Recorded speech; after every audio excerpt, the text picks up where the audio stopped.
Greetings, everyone. My name is Walter Jennings. My name is Charmaine Jennings. And welcome to Before I Do. Our responsibility, our honor is to guide you through courageous conversations on dating and relationships. So for those of you who are single, who are dating, who want to be married, don't know if you want to be married, you are tuned in to Before I Do. Absolutely. And this show is intended to be interactive. So when we pose those questions, we want to know your thoughts, your feelings, and we definitely want to know your experiences. So feel free to chime in. And again, we want to have courageous conversation with you. And so, yeah, we look forward to tonight's show. Absolutely. And speaking of tonight's show and questions, tonight is one of my favorite nights of the month. It is Speak Now Q&A night. So we are actually here to answer your questions. So go ahead and get your questions poured into the chat, and we will answer your questions live on the air tonight. And again, the reason why we instituted this is because most of the time we have theme nights with our show. So there are certain topics that we go over and review, but we wanted to set aside a night specifically to answer any questions that you may have in regards to dating or relationships. And we are practitioners, so we specialize in premarital counseling, but with Couples Academy. And you know what? There's we call it Speak Now because there's a popular expression that says "Speak now or forever hold your peace," right? When during a wedding ceremony. And so we want you to speak now. A lot of times people don't ask those big courageous conversations, and so we call it our Speak Now Q&A because we want to encourage you to ask those bold courageous questions. And if you're not having those courageous conversations in your relationship, you should start. Absolutely. So we are here to answer your questions. So be sure to get those into the chat. We actually are going to take a really quick commercial break, and we'll be right back with Speak Now Q&A night right here on Before I Do.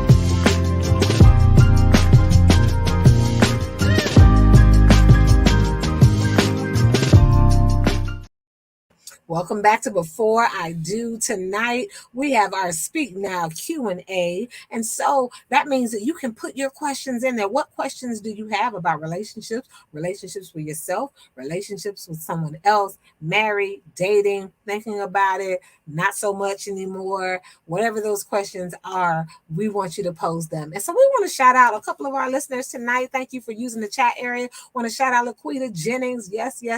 Hello. Hey, baby girl. Thank you for listening and tuning in. And guess what? Roll call all the way from St. Lucia. Yes. Caribbean. Yes, for the island. So we thank you for tuning in as well. Absolutely. All right. So we actually have a question that we're going to go ahead and jump into. So here's our first question of the night. How do you know when a person is the one? Now, here's the short answer to that. Nobody can tell you when a person is the one. Like, nobody can tell you that. It is something that you have to know specifically for you. However, as practitioners, what we do say is that there are a couple of things that you can use as a check and balance system.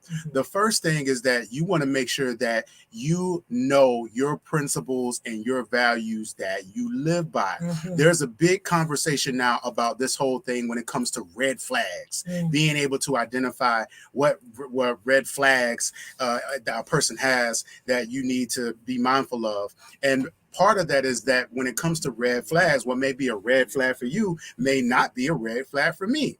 But you won't be able to readily identify those things until you've clearly identified what your principles and what your values are.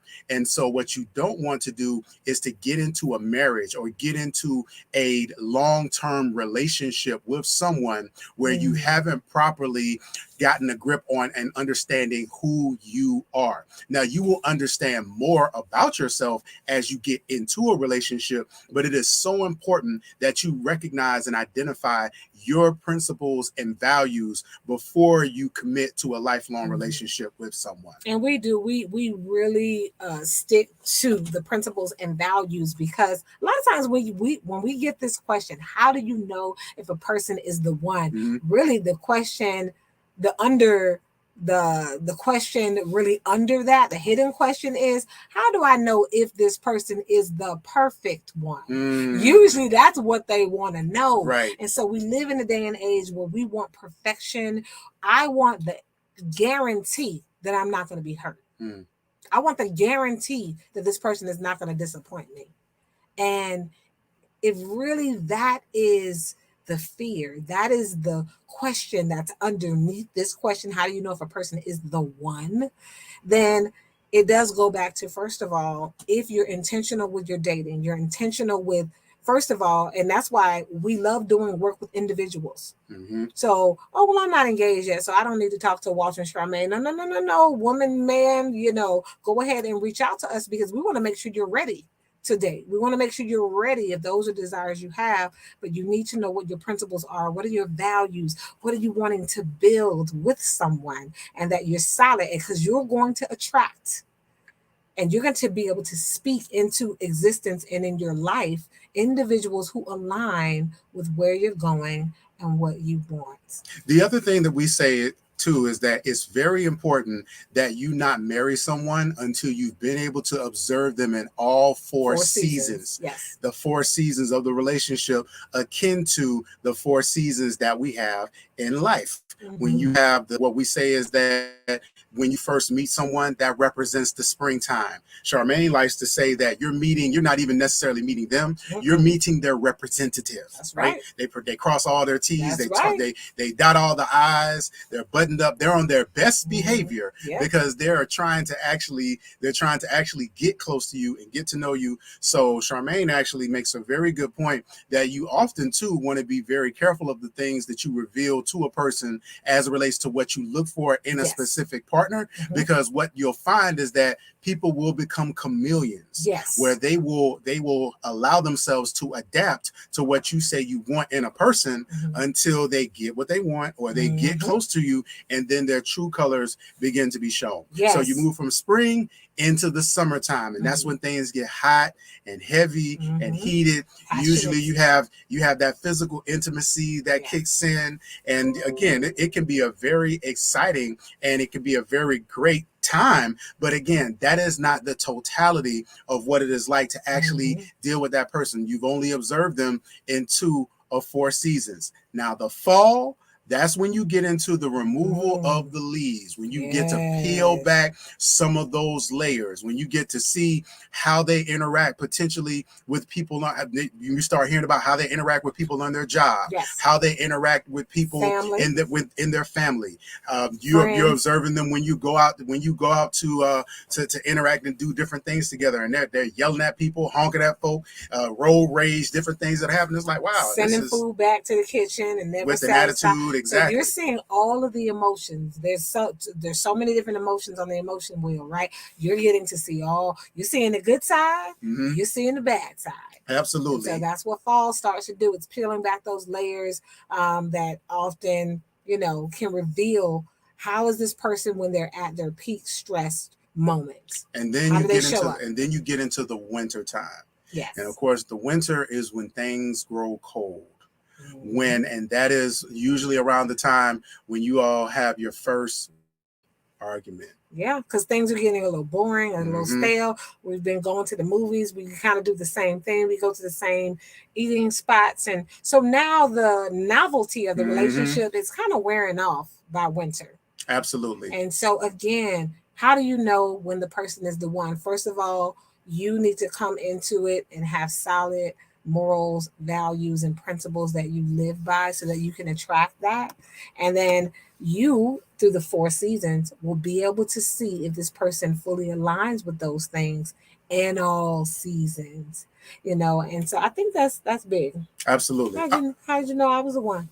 How did I know you were the one? To be honest, you know what? I remember it specifically. And so, and this actually goes into the next question somewhat. So I was actually out one night with 4 of my best friends. Are you going to tell them where you were? I will tell them that I was actually at the club and I was completely sober. This was during my, I'm not going to say the name of the club. It was a type of club. This club was so, as they would say nowadays, lit, that it doesn't even exist anymore. Oh. You know that a club is hype when the club doesn't even exist anymore. So I was out with my best friends. I was completely sober, and at that time I did drink, but I was completely sober, and I was in this club, and I was just looking around, and you know what? I turned to one of my best friends. I said, you know what? I'm going to marry Charmaine. And part of the reason why is because in that moment, you know, people were interacting and doing different things, and it was like I don't want to be the person in here looking for what I already have. I already have a good thing. And in that moment, I recognized that you were the one for me. I had observed you in all 4 seasons, and you checked all my boxes when it came to my principles and my values. And again, with a sober mind and a full heart, I was able to make a clear, conscious decision on that night. Well, I knew that you were the one for me because, you know, you offered friendship. I believe that you saw me. You saw me and you shared your heart with me.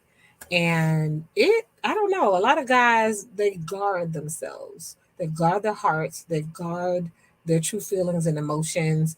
And I mean, I felt like you were an open book. You wrote me letters. You shared your emotions. So you gave me and offered me your heart. And you trusted me with that. And you know, and you align with my morals and my values, and all the seasons when we were dating and you went through the different hardships or whatever, both of us, you were the same person. Yeah, and I appreciated that. I really appreciated when I walked through various trials and challenges in my life that I could be vulnerable with you. Oh, that I didn't feel judged. I didn't feel like my manhood was on trial. You never emasculated me. You were always very mindful of the way that you spoke to me during times when I might have been upset. And I appreciated that. And so those were things that, again, for me, were a telltale sign that I have found the one. And 22 years later, ring the bell. Yeah. You still the one, like the song. I'm still your girlfriend, your wife. Yes. All right. So question number 2, as I mentioned, it goes right into it. Now, this is a good one for you. Uh-oh. Is there a right or wrong way to propose to someone? Oh, I got to take a breath on that one. Is there a right or wrong way to propose to someone? Oh, man. So this one is a challenging question. So we appreciate challenging questions. And it's challenging because for me, the word right and wrong, it to me, it puts people in a box. But I will say this. When it comes to proposing to someone, I think there's two parties involved, right?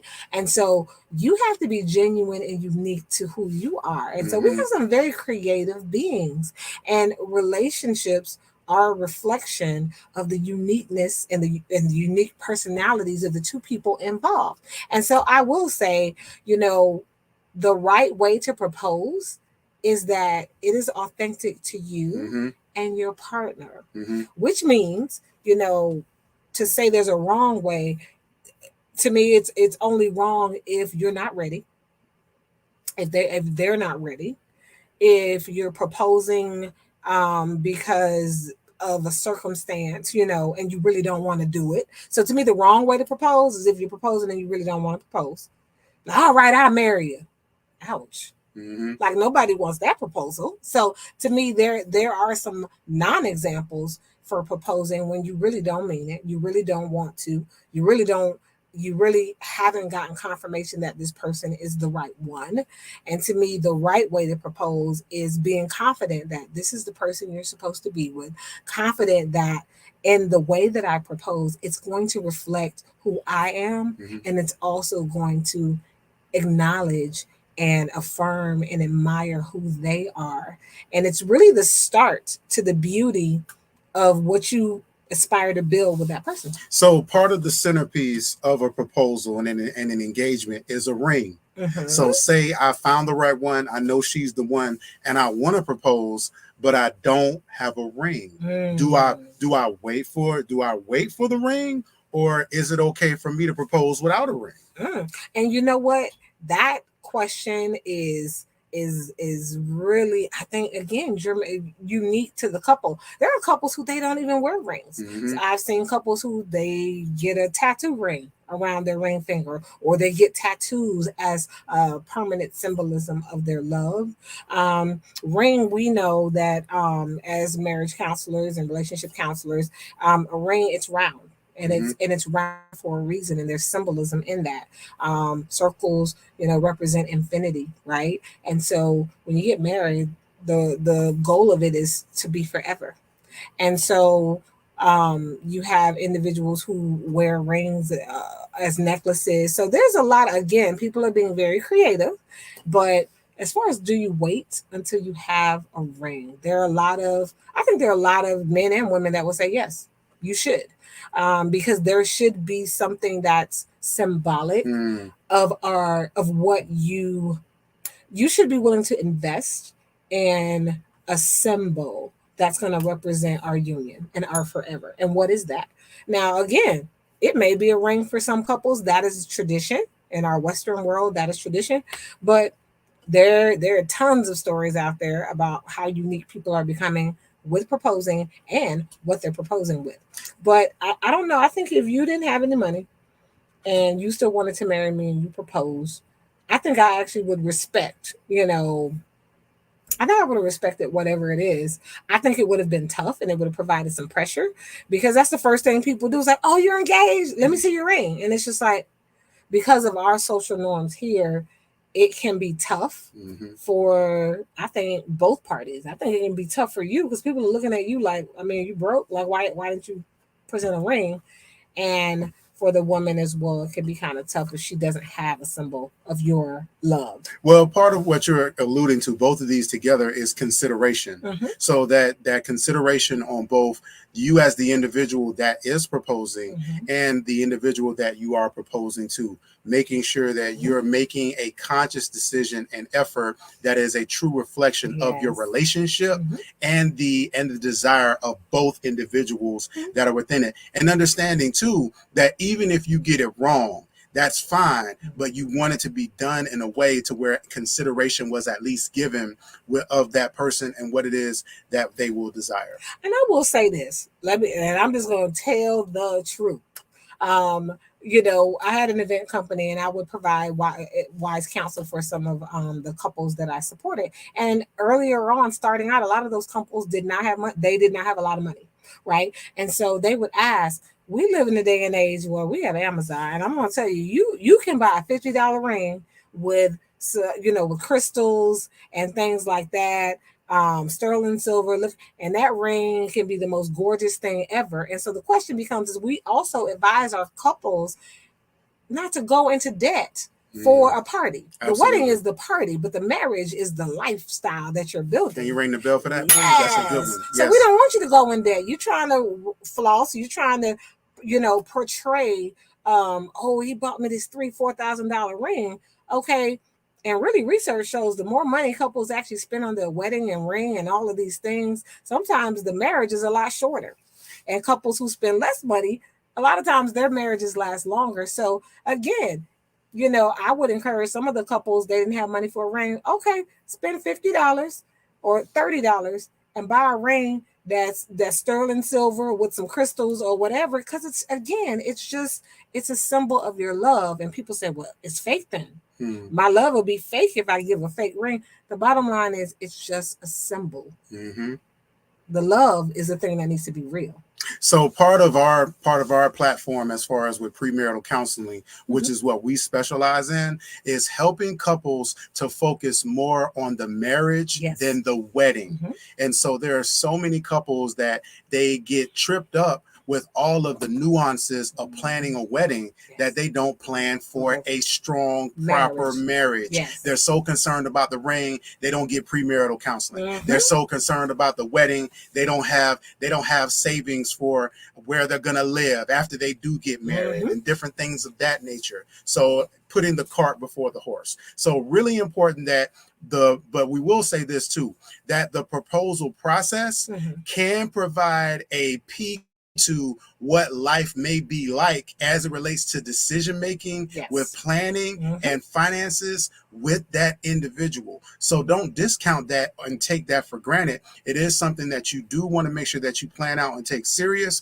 but also that you have the right intention and be considerate of the person as you do so. Hey, y'all, we're going to take another quick break. Y'all got some good questions. Be sure to put them in the comments section. Any questions that you have, you're tuned into Before I Do. We're going to take a quick break and we'll be right back with more of your questions. Welcome to the Couples Academy app. The Couples Academy app is your go-to hub for how to do marriage right. Get started with our app today by perusing our amazing features that conveniently allow you to connect.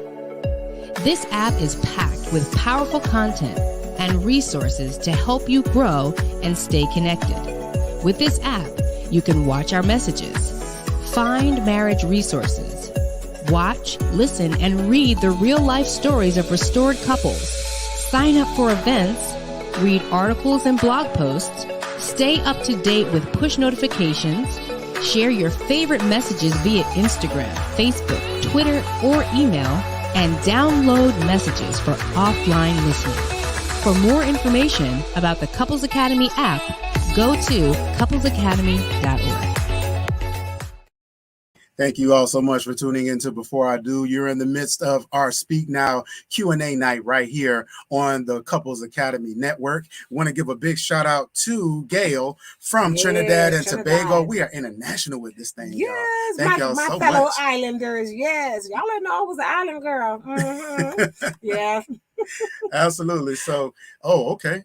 So we got a question. Yes, we got a question. So question is, how many sessions do you suggest for premarital counseling? Okay. And so let me tell you, so some people, it differs and varies for different people. If definitely first time getting married, it depends on the couple. So 8 hours, we suggest a minimum of 8 hours because we do a deep dive, thorough. We do audits of personality types. We audit your trauma because, again, we want to make sure that both of you are prepared to support each other in those things as you are building this life love story. So 8 hours minimum. Okay. Other couples, we go 12 hours and, definitely 12 hours of contact time. Ideally, our curriculum is actually set for 12 hours. And it gets into everything from finances to your foundational family to your trauma, future family. How you show up and handle love, trauma, forgiveness, grief. All of those things. So we go. We get all in your business. Yeah, we do. Health and wellness. What are your goals? Business and wealth building. And so making sure that both of you comprehensively know what you guys are going to work toward building together. Right. And no, that's not 8 hours a week. That's No. That's 8 hours total. Yes. So let's say, for example, you wanted to do the counseling you wanted to do it over a 2-month period. So that would be 1 hour session every week. Or 4 2-hour sessions. Correct. And we've definitely done a lot of 4 2-hour sessions to get that 8 hours as a minimum before marrying couples. So. Yeah. We actually had a couple that got married a few months ago, and they were about 3 weeks away from their wedding. And so we actually did multiple sessions with them over like a 2-week period. And so they were able to get their 8 hours in within those 2 weeks. And so shout out to them. They were actually from Curacao. Yes. Yeah, actually, so all my island people that are listening, they're actually from Curacao. So yes. And yes, I love the fact that you say it's the first time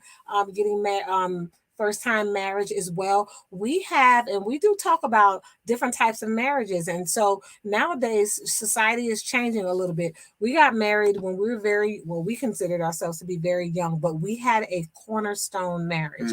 Cornerstone marriage is meaning we didn't have wealth. I think I was a senior in high school. We built life and wealth together. I didn't have a career before Walter. He didn't have a career. We didn't have finances. So we built that together. That's a cornerstone marriage. And so that's a unique relationship. And then we have capstone relationships where we have nowadays a lot of couples, they are in their 30s, they're in their 40s, and it's their first marriage. They already have built their career. They've built some wealth, property, maybe even have children involved. And so we provide unique premarital counseling according to the couple that we're working with. So our first time user, they actually have some, they're actually following really said, would 1 hour a month be good for 12 months? They don't get married until 2024. Oh, the goal is to make sure that we counsel before spending a lot. Beautiful. Absolutely. Beautiful. And part of the great thing is, because you all don't get married until 2024,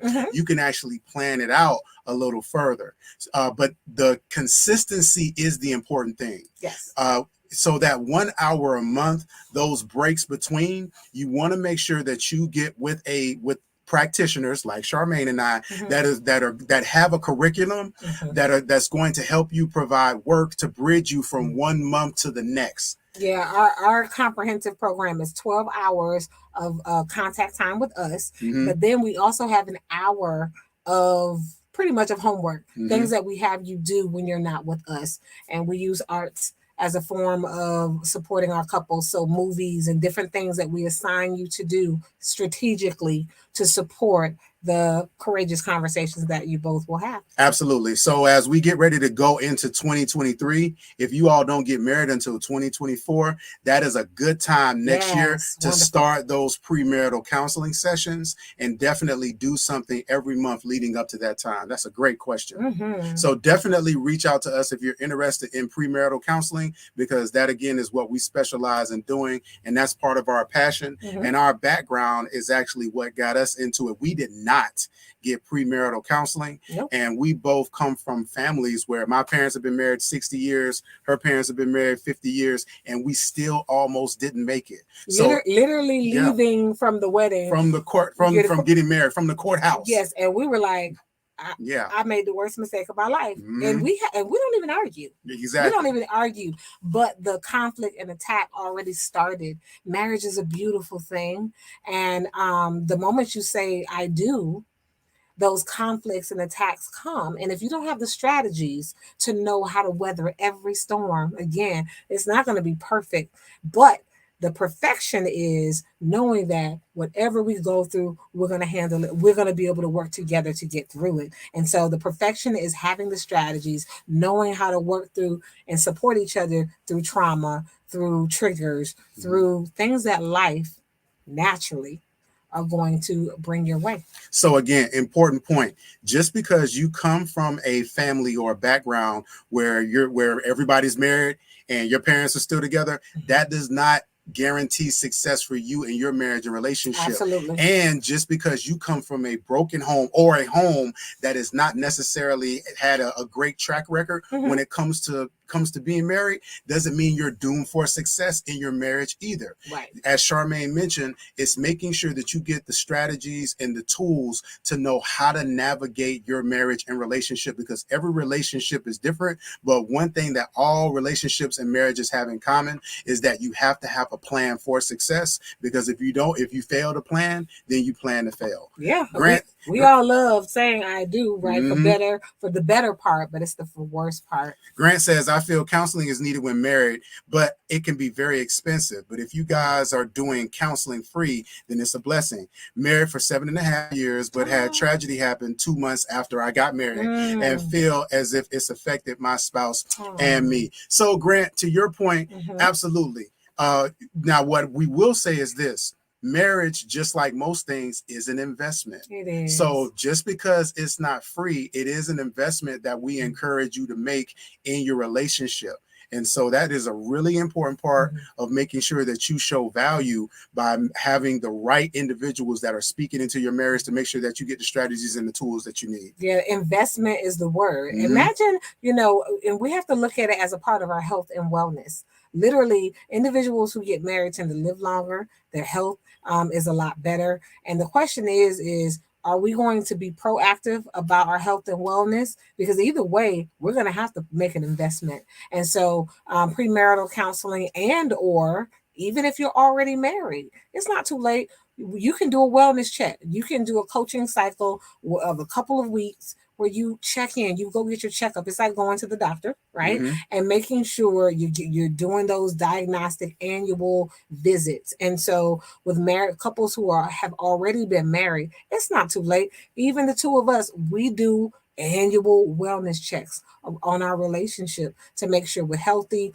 And what are we working on for this year? What am I individually working on? What is he individually working on? And what is our collective work that we have to do together? And what we want to say is this too. Remember, maintenance is usually cheaper than repair. Yes. What that means is when you're doing the proactive work, when you're getting the premarital counseling, when you're, again, working on strengthening the communication and the things within your relationship, then that's going to be on the lower side when it comes to the financial obligation. What happens is, especially with Couples Academy, with couples in crisis, with couples on the verge of divorce, do you know how much it costs to get a divorce? Tell 'em. The worse your relationship gets, the more expensive it becomes. Think of it like your vehicle. With your vehicle, part of what you want to have is a good maintenance process and a schedule for that. You want to avoid those costly repairs because it's falling into a place that you haven't maintained and taken care of it. So it's the same thing when it comes to your relationship, that a small marginal investment in the beginning may help save you for some high-end repairs later. And I will say Couples Academy works with the finances. The CEO has a passion. Both of our CEOs have a passion for this work and to support couples. And so, yeah, don't allow finances to be something that's a roadblock. Whatever your situation is, our CEOs definitely will work with you to support the process. Absolutely. So Queen says, wait, you have to do a marriage session before you get married?